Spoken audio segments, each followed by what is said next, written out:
नमस्कार, सुप्रभात। काली ज्योतिष और अनुसंधान केंद्र में आपका स्वागत है।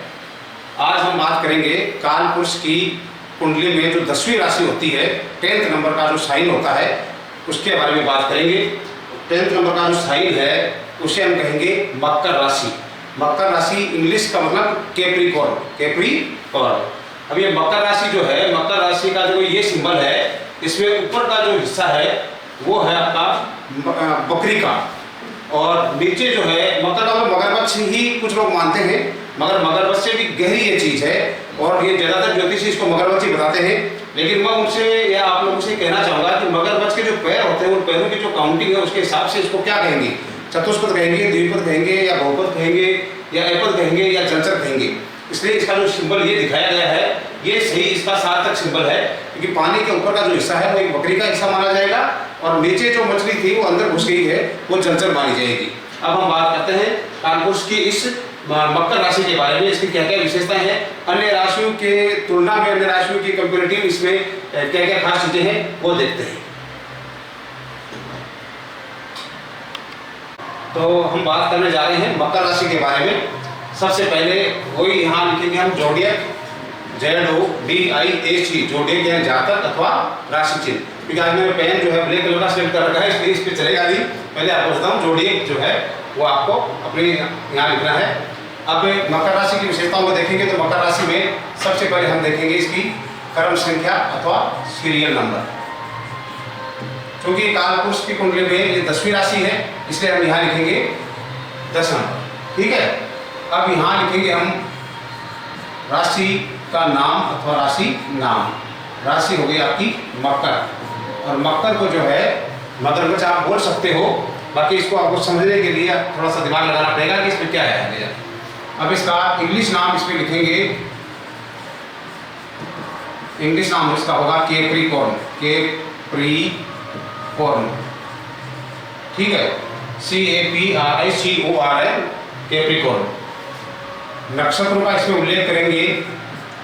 नक्षत्र होगा उत्तराषाढ़ा जो नक्षत्र है उसके इसमें 3 चरण होंगे। फिर श्रवण नक्षत्र जो है उसके 4 चरण होंगे, और धनिष्ठा जो नक्षत्र है उसके इसमें पहला और दूसरा चरण होगा। यानी उत्तराषाढ़ा के अंतिम 3 चरण, दूसरा, तीसरा और चौथा। श्रवण नक्षत्र के 4 चरण, पहला, दूसरा, तीसरा और चौथा। धनिष्ठा जो नक्षत्र है उसका पहला और दूसरा। उसके बाद में लेते हैं ये कौन कौन से अक्षरों को दिखाता है, या कौन कौन से अक्षरों में जो है ये प्रभावित करती है, कौन कौन से अक्षरों को। एक है इसमें जो पहले अपन धनु राशि पढ़ी, तो धनु राशि में जो था अपने पास में जो भैगा पे श्री चल रही थी उसमें भो रह गया था, तो भो एक इसमें आ जाएगा, भो। ठीक है, उसके बाद में फिर आपका जा और जी ये आ जाएंगे। उसके बाद में फिर आ जाएगा आपका खू, खे, खो, और एक खी भी आ जाएगा इसमें, ये लो खी। उसके बाद में आएगा आपका गा और गी। देखो 4, 3, 7 और 2, 9 अक्षर हो गए हैं, कंप्लीट है। अब इसके बाद में हम बात करेंगे इसके विस्तार की बात।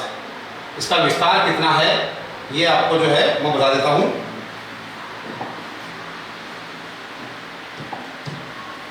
इसका विस्तार अक्षांश देशांतर रूप से बता रहा हूं मैं, तो 270 डिग्री से 300 के बीच में ये होगा इसका विस्तार। ओके, इसका जो चिन्ह है वो लगभग लोग इसका मगरमच्छ बताते हैं, मगर मैं ये कहना चाहूँगा आपने जो चित्र देखा था उसमें ऊपर का हिस्सा जो है वो एक जलीय बकरी, और नीचे का जो हिस्सा है वो इसका मछली का हिस्सा होगा। ध्यान रखिएगा, कंफ्यूज होने की जरूरत नहीं है। चिन्ह के बाद में इसका जो है तत्व देखेंगे, तो तत्व इसका क्या हो जाएगा। ये 10वें नंबर की राशि है, पहला है अग्नि, उसके बाद में पृथ्वी, फिर वायु और फिर जल। तो अग्नि और पृथ्वी इसका होगा पृथ्वी, क्योंकि 4 के 2 लोग पूरे हो जाएंगे 8 राशि तक, और 9वीं राशि होगी अग्नि की और 10वीं राशि होगी पृथ्वी की।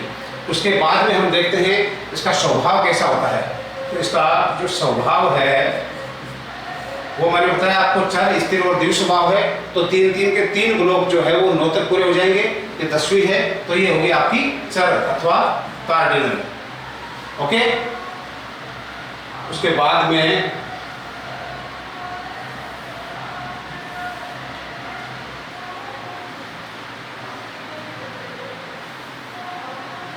स्वभाव हो गया। चलो इसका समय देखते हैं। समय कब का है इसका? समय इसका होगा लगभग आपका 21 दिसंबर अथवा 22 दिसंबर से 20 जनवरी के आसपास होगा। लगभग 20 जनवरी के आसपास होगा ये समय इसका, क्यों ना।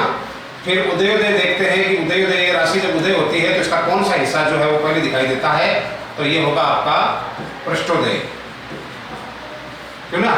अगर इसका त्रिकोण देखते हैं, तत्व के आधार पर त्रिकोण देखते हैं, तो तत्व त्रिकोण जो है इसका देखेंगे तो ये पृथ्वी त्रिकोण की तीसरी राशि है।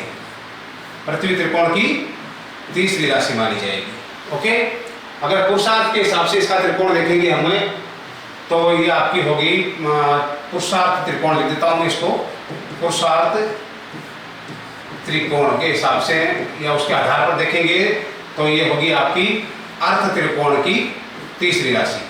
अर्थ त्रिकोण की तीसरी राशि। लगभग चीजें इसमें आ गई है, समय आ गया, इसकी दिशा नहीं आई है। तो दिशा जो है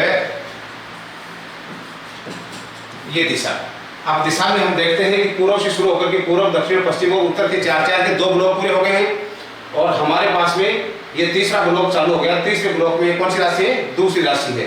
तो दूसरी राशि होगी दक्षिण दिशा। बस ये क्रम आप याद रखोगे। चलो, ये हो गया है कंप्लीट आपका मकर राशि का सारा डिटेल जो है मैंने इसमें दे दिया है। फिर मिलेंगे। जय हिंद, जय भारत, जय मां काली।